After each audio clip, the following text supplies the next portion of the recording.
I keep saying this, but there is this. They are patriotic.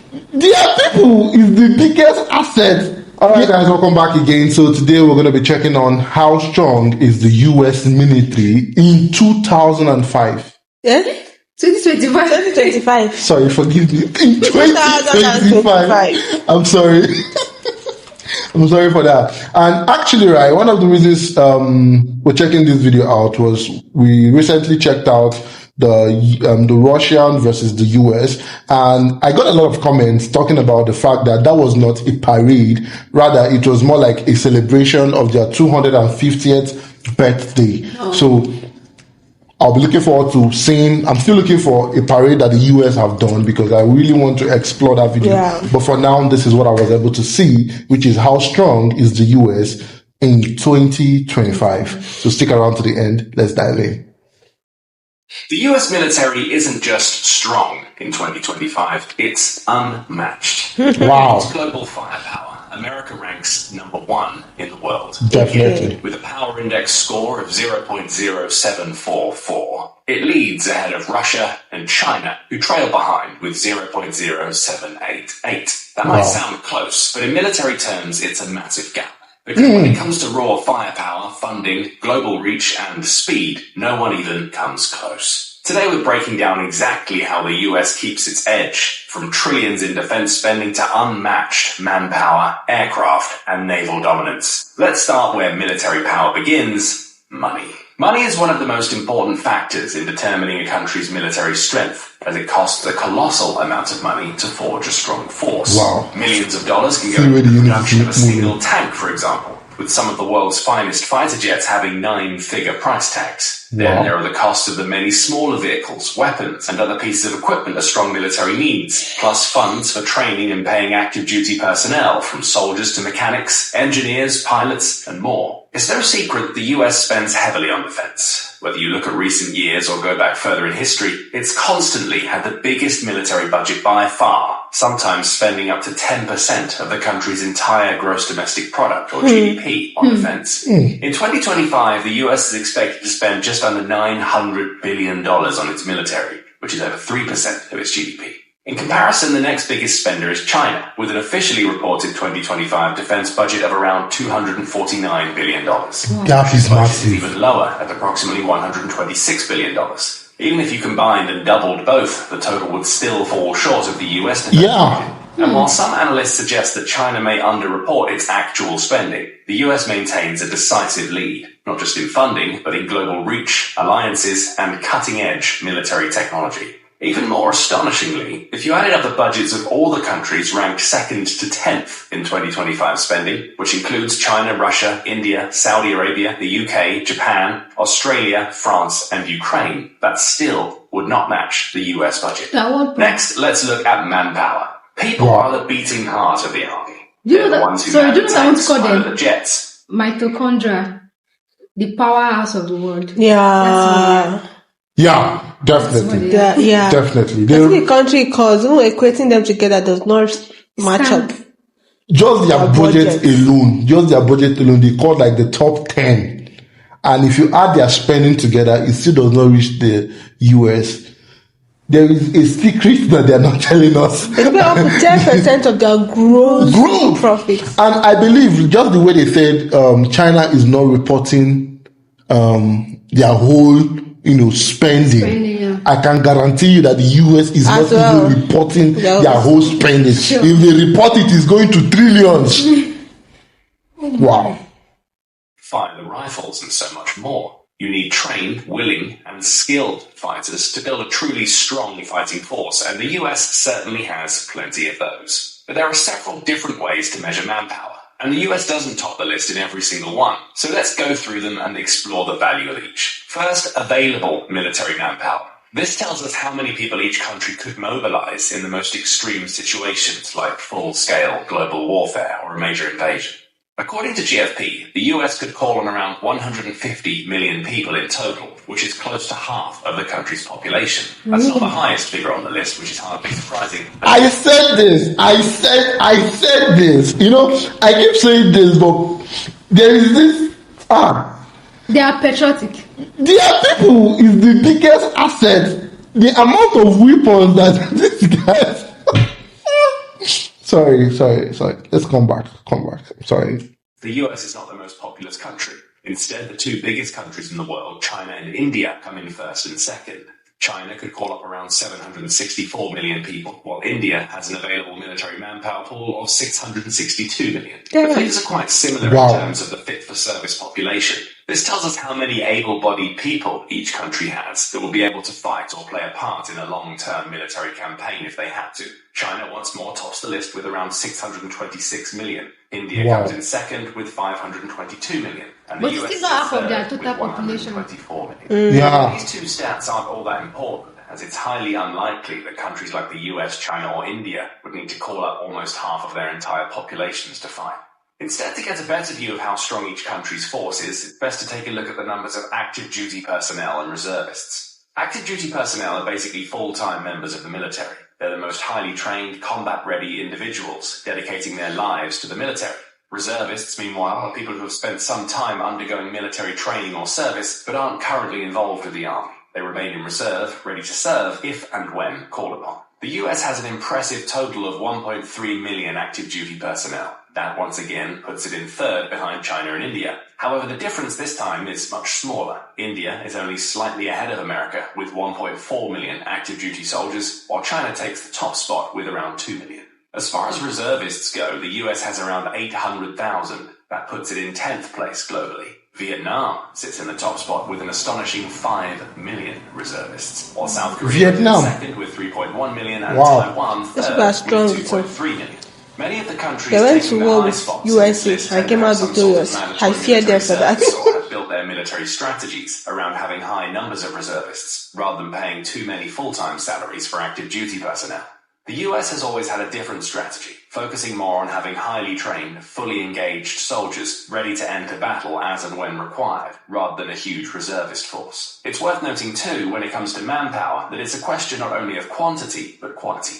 A country could have 5 million soldiers but lack the infrastructure needed to properly train them for combat or equip them with the kinds of vehicles and weapons needed to outmatch their enemies. In contrast, the US has some of the strictest and most effective military training programs anywhere on Earth. This allows it to produce some of the most extraordinary military teams in history, from the Navy SEALs to the Green Berets. Even small amounts of America's most elite squads are much deadlier than huge battalions of soldiers from many other countries across the world. Now let's take a look at the various branches that make up the US military, namely the Army, the Air Force, the Navy, and the Marine Corps. There are also two more branches, the Space Force and the Coast Guard, but they're less prominent. Space Force. Yeah, I think that's wrong. Yeah, this is the first time I'm hearing that. NASA. When Is you it look NASA? closely at different No, militaries around NASA is the the civilian part world, of it. they excel in I one think so. particular area, but lag in others. NASA is Countries with strictly long for research. coastlines, for example, might invest heavily in strong naval forces to guard their waters, but might not have such strong ground or aerial forces. Other countries put a great deal of focus on aerial superiority, but wouldn't stand much chance in a naval battle.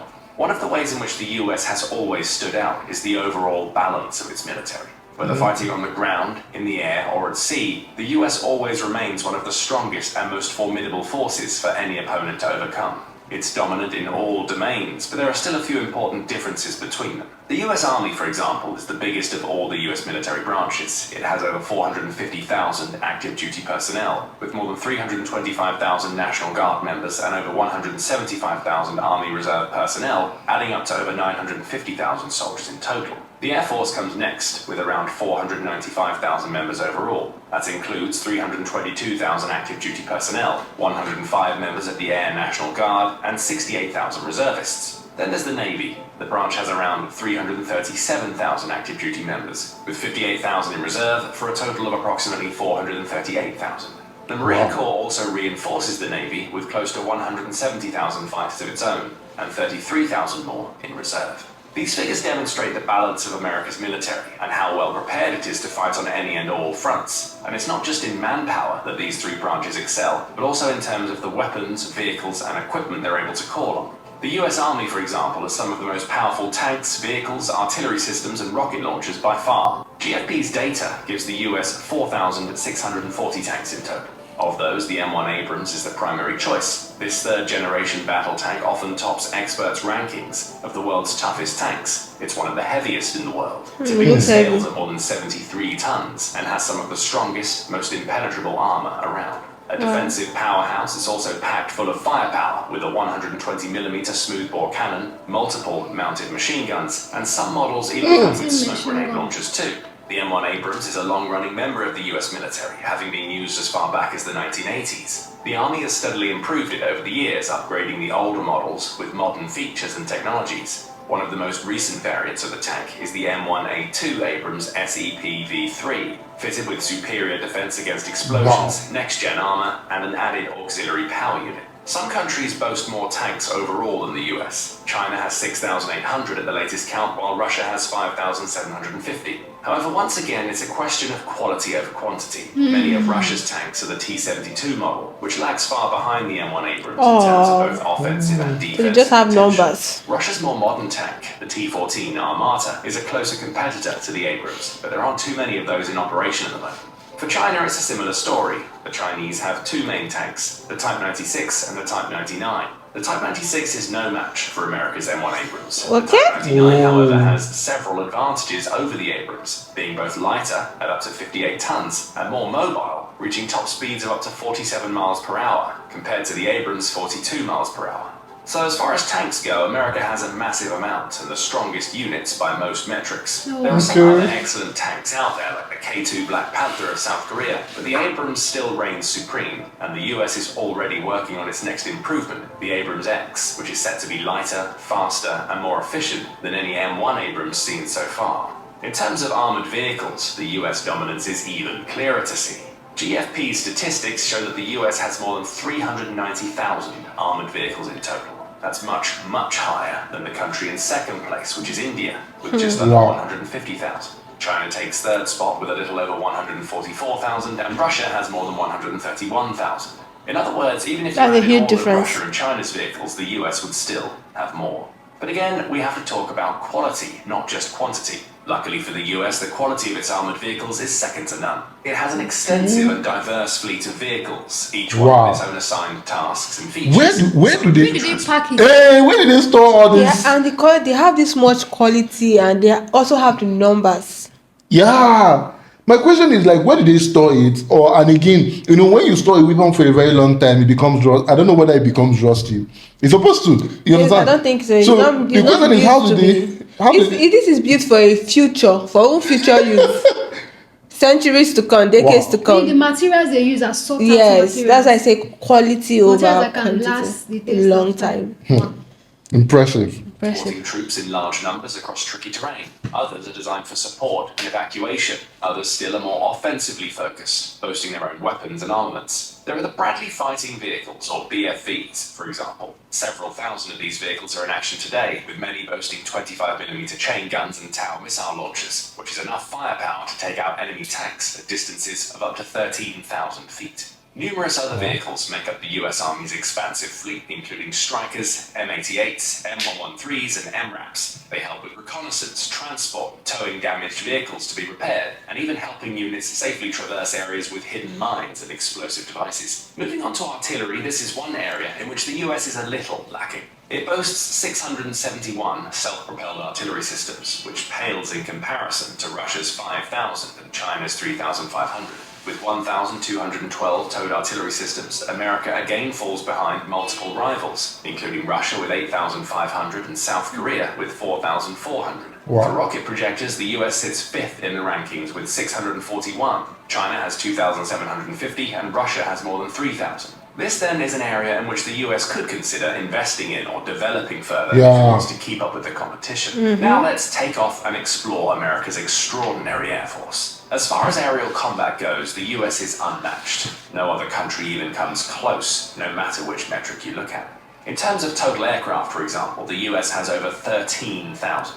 That's more than China and Russia put together, with 3,300 for China and 4,300. Damn, look at the way these things are landing. Yeah. Also undisputed. Very Some of the stealth. greatest, most expensive, and most powerful bombers and jets the world has ever I actually seen. thought Let's that start with the this. bombers. Wait, The hold on. US is Sorry. I thought with the speed of this jet, they normally have to like, Yeah, you some know. of them land like that. So why some of Or them could it be it just wants to take off? No, it's landing. landing? Some of them actually just land. Land. Some of them actually land. This is actually hovering. Yes, we've seen different It's like close a of it. bat or eagle. I think this is the F-35, if I'm not mistaken. I love that. I love that. I love that jet. It's just, it's like it's floating. One of only a small number of countries to boast of its own bomber fleet, capable of dropping Bomber both fleet. conventional This and one is not nuclear B1. weapons. and The likes of B- B-2 Spirits. In Yeah, the B2 B2 Spirits. Oh, I haven't said F. The Spirits cost over $1 billion each, but the US What? has around 20 of them, which is That's easy enough 20 to wipe out billion. huge numbers of ground forces or even entire bases. The B-2s can even drop No, nuclear it is so warheads if needed, beautiful. as well as bunker-busting bombs that can penetrate hundreds of feet into the earth. Then there are the jets. Look at any list of the world's best jets, and you're sure to see US Air Force models claiming several of the top spots, like F-22 the Raptor, yeah. F-35, Yeah, These jets F-35. are extraordinarily fast and Yes. capable of breaking We've the checked it out. without Yeah. any trouble whatsoever. The Take F-22 some can go there. twice as quick as sound, soaring to heights of 50,000 Be for feet or real? more, Yeah. and flying for more than 1,850 miles before it needs to refuel. The F-35 is another aerial titan with superior stealth qualities and ferocious Look at the way this thing is that will match almost any. I love the way it's just. The Air Force has hundreds of these jets, around 180 F-22s and more than 300 F-35s, Wow. backed up by hundreds of slightly less advanced but still powerful models, like the F-15s and F-16s. Other countries have some stellar should jets have of their waited. own, like the Chinese Chengdu J-20 Mighty Dragon or the Russian Sukhoi Su-57, but the total strength of the US Air Force places it far ahead of either of its main rivals. And the impressive statistics don't stop there. The US Air Force also has around 600 tankers, which can refuel jets and bombers in the air, 920 transport aircraft, multiple reconnaissance planes, and thousands upon thousands of helicopters. In fact, GFP stats show a total of over 5,800 helicopters for America, with more than 1,000 attack helicopters. Other countries cannot compete with that. Russia is the nearest rival, but only has a fraction of the American tally, with 1,651 helicopters and 557 attack units. Finally, let's look at the US Navy and assess how well prepared America is for combat. Reminds me of last year. Yet again, the US dominates many statistics in this category, though not quite as many as it does on land or in the air. As far as overall Navy sizes go, for example, China takes the crown. It's invested massively in its naval force over recent years and can now call on over 750 vessels, including warships, submarines, and more. America's Navy is the second largest, with a total of 440 vessels. Of those vessels, 11 are carrier ships, which are some of the most important elements in any great navy. The carriers allow the carrier US ships. to Yeah, transport so jets, there's a lot of attack weapon on it. helicopters, and other Yeah. aircraft huge distances across the globe for military operations far from home. China can't compete with that, as it has only 3 carriers for now. Russia, meanwhile, has just 1. As far as helicopter carriers go, the US again leads the way with 9. China has 4, along with Japan, and Russia has none. Again, this gives the US a huge edge in terms of planning and implementing long-running, long-range military operations anywhere it wants. The US also has the most destroyers, with 81 in total, that live up to Wow. their name, wreaking destructive havoc wherever they go, targeting enemy vessels, aircraft, and even ground-based... Look at these shells falling out of that China comes second with beast. 50 destroyers, while Russia, which lags in many naval statistics, has only 10.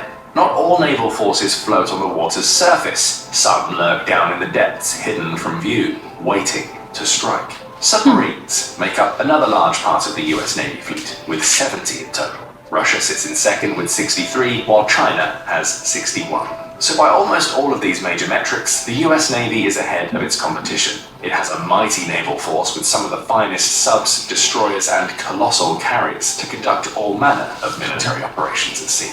But there are still a few areas of improvement. The US has 0 frigates, for instance. This is what I was Many countries have at least a dozen, frigates. and China has close to 50. America has no patrol vessels either, while Yeah. China boasts 150. The number of corvettes is also quite low, with only They don't have 26, petrol far vessel below and China's frigate. 72 and Russia's 83. And it has just 8 mine and countermine warships, while Russia and China again claim the top spots with 47 and 36 respectively. It's worth noting, however, that the US already has plans underway to construct more frigates and corvettes to keep pace with growing naval forces in the East. Add to that the fact Which that is the very US is good. working on next-generation jets, tanks, vehicles, and surveillance systems, and boasts the world's greatest military intelligence capabilities. And it's clear to see that no other country comes close to America when it comes to defense. And it's likely to remain that way for many more years to come, with the US committed to keeping defense spending high and maintaining its position as the world's undisputed #1 military power. Can you see any other country coming close to the US military in years to come, or even overtaking the US someday? Let us know your thoughts in the comments. And thank you, as always, for watching. Please don't say that thing. You guys should not get angry at us. Could you said it's a prophetic word now. We are with faith. We are hoping. Please don't say that, please. Please, I beg you with God, don't ever say Forgive that. us, we didn't say that. We didn't even mention. We didn't think about it either. Well, it's quite impressive. It's quite impressive. What is quite what? It's not quite.